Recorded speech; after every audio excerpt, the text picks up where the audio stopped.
আছেন তো ভালো? সবাই ভালো আছেন তো?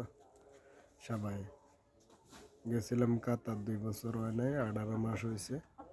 26 তারিখে কাজের কথা কই গাড়িতে উড়াই, গাড়িতে সফর গাড়ির মধ্যে উড়ে দিয়েছে।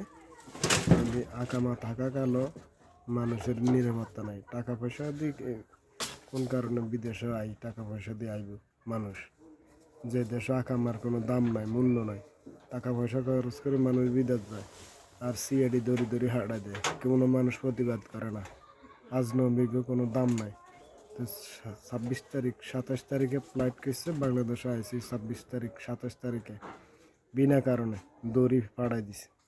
আল্লাহ জান তাকে বিচার করে। একসময় কাতার ধ্বংস যেন মানুষের অভিশাপে কাতার একসময় ধ্বংস হয়ে যাবে, ধ্বংস হয়ে যাবে। আমার 2টা সন্তান, 2টা ছেলে, একটা মেয়ে।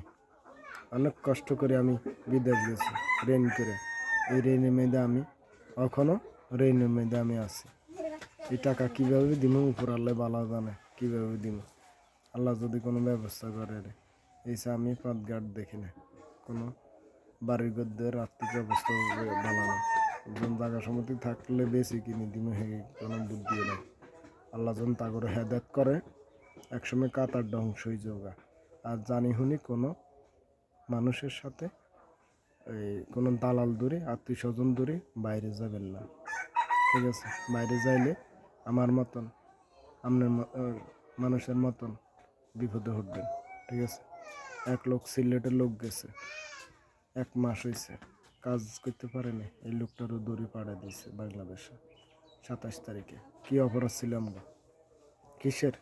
তার বিষা বেচনের লাই লোকটি দড়ি দড়ি পাড়াই দেয়। কোন কারণে? কোন কারণে পাঠায়?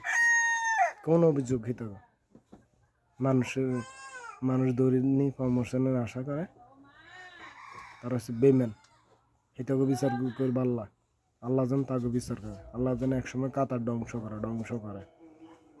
আর কেউ যাবেন না বাইরে, এই কাতারে আর কেউ যাবেন না, জানি শুনি।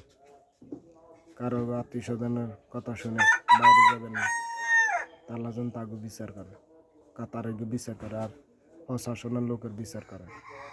যদি প্রশাসনের চাকরি আমি করতাম, তো আমি বিনা কারণে মানুষ দড়ি ফাড়াইতাম না, ঠিক আছে? আর যদি সিআইডি চাকরি হাইতাম, তো এইটাকে সিআইডির চাকরি খাবাই দিলাম আমি, ঠিক আছে? দুঃখের সাথে এই কথা বলতেছি না। একসময় কাতার ধ্বংস হয়ে যাবে। বেশি বেশি লাইক, কমেন্ট, শেয়ার করবেন। যে যেখান থেকে দেখবেন বেশি বেশি লাইক, শেয়ার করবেন, ঠিক আছে? অনেক কষ্ট নিয়ে এই লাইফ আইছি আমি। সবাই ভালো থাকেন, সুস্থ থাকেন। আসসালামু আলাইকুম।